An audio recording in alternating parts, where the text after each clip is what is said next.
Yo, what is up sa inyong mga gaw? At muli nagbabalik ang inyong boy Lagaw. Samahan nyo kami lumipad patungong Bacolod, ang tinaguriang The City of Smiles. Lagi kasi nakangiti yung mga makasalubong mong tao dun. Eme lang dahil yun sa sweet ng mga tao sa Bacolod. Pansin ko rin pag Mascara Festival nakangiti yung mga ginagamit nilang maskara. Therefore, I conclude na dun nila nakuha yung tagline na yun. Lumipas nga lang ng ilang segundo ay nandito na tayo sa Bacolod Silay Nag-request Airport. Kasi ako sa piloto dyan na bilisan nila ng konti kaya ginamit nila yung turbo ng aeroplano. May isa pang Mongoloid na nagpapapansin. Kala mo kung sino ang maglakad. 2 hours later. At syempre, pag nandito na kayo sa Bacolod, huwag niyong palalagpasin na hindi kayo makatikim ng authentic chicken nila dito. Kulay pala, matatakam ka na. Parang hybrid na manok yung ginamit. Dito lang yan matatagpuan malapit sa SM City, Bacolod. Side trip na rin kayo dito sa Iron Dinosaur ng La Carlota. Kinagamit daw to dati bilang transportasyon ng tubo. At ngayon nagsisilbi na siyang landmark ng La Carlota City. Isang patunay lang din na malaki ang bag neto sa produksyon ng asukal dito. Sayang lang din hindi nila na maintenance yung train na to. May turbo din daw kasi to ng araw. Mas mabilis pa sa bullet train ng Japan. 2,000 years later. At syempre wala tayong sasayangin na oras dito mga gaw. Biyahe naman tayo papunta sa isa sa pinagmamalaking tourist spot ng Negros Occidental. Kung may hindi kayo pumunta sa mga beaches, springs, caves, and waterfalls, dito nyo yung matatagpuan sa Sipalay. Naging promoter ng lugar. Goods din tong lugar na to mga gaw. Swak sa mga riders, sa mga magpa-family outing. Sulit yung lugar mga gaw. Napapanatili nila yung kalinisan. Ang ganda naman kasi ng view, tignan nyo. Nasakpan namin, wala masyadong tao. Ang laki naman na itong harang nasa harapan ko, sarap tadyakan. Diyan ka naman, napaka-relax din dito mga gaw. Tignan nyo naman oh, sarap magpagulong-gulong sa buhangin. Nasaktuan lang din namin ang ganda ng panahon, walang masyadong alon, kaya ma-enjoy mo talaga. Ang lakas maka-good vibes na mga gantong lugar. Napapawala ng stress, tas pag uwi mo ng Maynila, ayun, stress na ulit. Kaya pag nakapunta ka dito sa mga gantong lugar, kailangan sulitin mo na. Side trip naman tayo dito sa may Perth Paradise. 20 to 30 minutes away lang mula dun sa beach na pinag-stayan natin. Kung gusto nyo lang naman makapag-relax yung walang masyadong tao, dito kayo nababagay. Green yung tubig. Ang alam ko pwede naman maligo dyan pero pag ahon nyo, asahan nyo magiging Green Lantern kayo. Akyat naman tayo dito mga gaw para makita nyo mismo yung view. Kailangan kondisyon kayo dito. Katulad ni tita, parang nating lang batak sa lakaran. Kita nyo naman green na green. Akyat pa tayo dito mga para mas makita pa natin yung view. Ayun, napagod na si tita. Pahinga ka muna dyan ta. Kahit ako iniingal dito Mini hike yan. Suggest ko sana may escalator dito. O kaya man lang elevator. Para di nakakapagod. Oh, umiikot pa. Umiikot pa si ate. Dati kasing buhawi yan Eto na mga gaw, medyo malapit na tayo sa katotohanan. Kitang-kita na natin yung view. Good swing pala dito kahit gaano kataas yung tatahakin mo. Tignan nyo naman yung nature view. Worth it yung pawis pati pagod. Nakaka-relax din. Kaya pala isa rin ito sa best resort dito sa Sipalay. Kabog yung hagdan. Kala ko tapos na. Meron pa pala. Dito naman mga gaw, makikita natin yung infinity pool nila dito. Ay na nga yung nature view na sinasabi ko. Worth it talaga.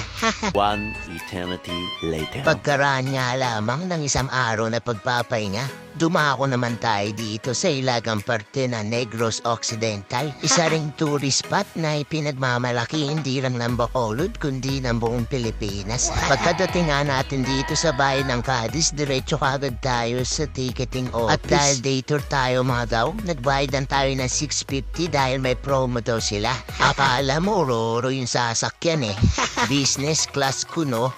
Eme lang. Kasama na kasi dyan yung entrance fee, yung terminal fee, tsaka yung boat natin na round trip, at access natin sa floating bar, at 1 day use ng cottage. Not sure pero ang regular rate na ata nila ay 750 para sa package na to. Dito matanaw na natin ang isla ng Lakawon. 20 minutes boat ride lang to mga gaw. At kung bida-bida ka, langoyin mo mag-isa. Dinala ko nga pala yung malada kong penguin mga gaw. Dito pa nga lang siguradong hindi na kayo magsisisi sa binayad nyo. Kalmado naman kasi yung dagat at may enjoy mo ang pagligo. Sa gitna nakapwesto yung port nila dito sa isla ng Lakawon kasi grabe mag-low tide dito. Magandang spot to para sa mga mahilig mag-picture-picture para may post rin kayo na panglaban sa Instagram at Facebook nyo. Maayos naman yung tulay kasi mabilis nakapaglakad yung penguin ko. Iikot pa nga oh. Laban na laban yung penguin ko parang hindi naiinitan.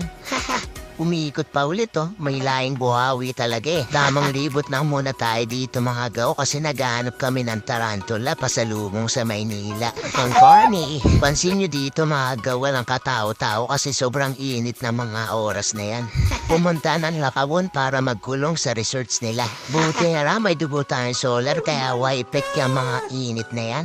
Masarap sa feeling ng ganito parang nirentahan mo yung buong isla. Isa to sa pinakamagandang isla na napuntahan ko. Worth it naman kasi talaga kitang-kita nyo naman, diba? Tignan nyo yung buhangin. Asukal na lang ulam, oh. Creamy white na.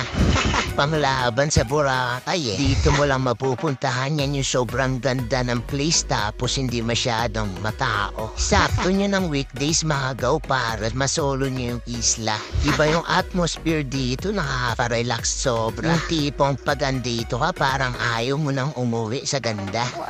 4,500 to 10,000 yung mga room rates nila dito mga daw. Based sa mga nakita ko. Gold kasi nihigan mo at centralized yung aircon.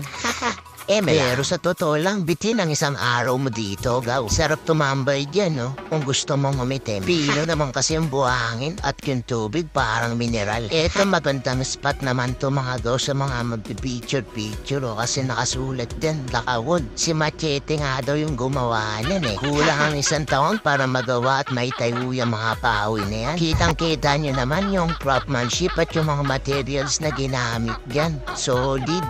Keme lang, yari ako sa mga false information na sinasabi ko dito.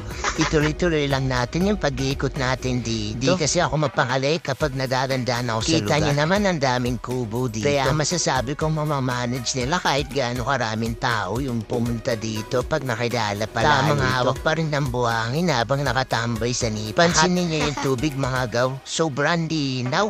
Wala akong masasabi. Talagang sulit. Tsaka ang linis ng paligid. Ganyan kapag inalagaan. Tamang lakad muna ako dito sa Dalampasigan. Nag-iamot-imot ako niyan eh. Ganyan ang trip. Tamang lakad. 100% recommended to sa mga magpa-family out. Sa mga gusto mag-relax at lumayo sa usok ng kamay nilaan. Dito ang bagay sa inyo. Tamang antay naman tayo dito sa waiting area. Nag-aantay tayo ng included na yan sa binayaran natin kanina kaya wala ka nang aalalahanin 5 to 10 minutes nga lang ang babayayin. Nandiyan pa na sa floating bar. Depende sa booster ng bangka nyo. Sabi nga nila largest floating bar in Asia tong pupuntahan natin. Dito pa lang parang gusto ko nang talunin yung floating bar na yan. Low tide naman pala kaya nahirapan yung bangka natin.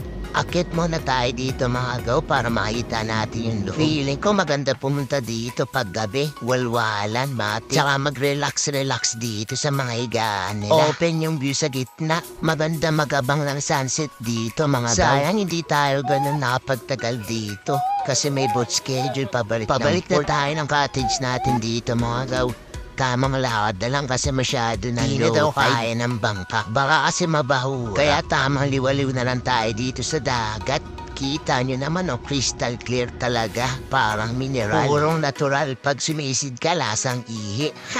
Joke, papalipas na lang tayo ng oras. Pinakalas na schedule kasi ng boat dito, 4:00 ng hapon, kaya nagmamadali na tayo bumalik. Pag di mo kasi nabutan yung last boat, finish na. Pinakalas option din kung ayaw mo gumastos, lumangoy ka pabalik ng port. Pero sa akin, okay lang, may hasang naman ako sa katawan. Pagkabalik nga natin sa port, biyaya agad tayo pabalik sa bahay. 24 hours later. Side trip naman tayo dito mga daw. sa The Ruins. Mansion na matatagpuan natin sa Talisay, Negros Occidental. Itinuturing ding Taj Mahal of the Philippines. Buti na preserve nila yung lugar na to at inopen sa public. Sa pagkakalam ko kasi pinagtripan ito ng Amerikano. Emela, sinunog daw kasi ito ng mga Amerikano para hindi gawing headquarters ng mga Hapones. Kaya siguro tinawag rin itong The Ruins dahil masalimuot ang history nito. At sa pagkakaalam ko, inalay ng may-ari ng mansyon na ito para sa kanyang yumaong minamahal. Kaya masasabi kong kaibig-ibig at masalimuot ang pinagdaanan ng mansyon na ito. Pero ang tibay niya, kahit sinunog, ang ganda pa rin. Sana buhay pa yung mansyon na gumawa na ito kasi papagawa ko yung kubeta namin. At ito na nga mga gawo, di nakaka-excite tong part na to. Uwian na. Solid at sulit ang pagpunta dito sa Bacoor. Kung umabot ka sa part na to, salamat sa panonood. Palambing na rin ng like, comment at subscribe sa channel na ito.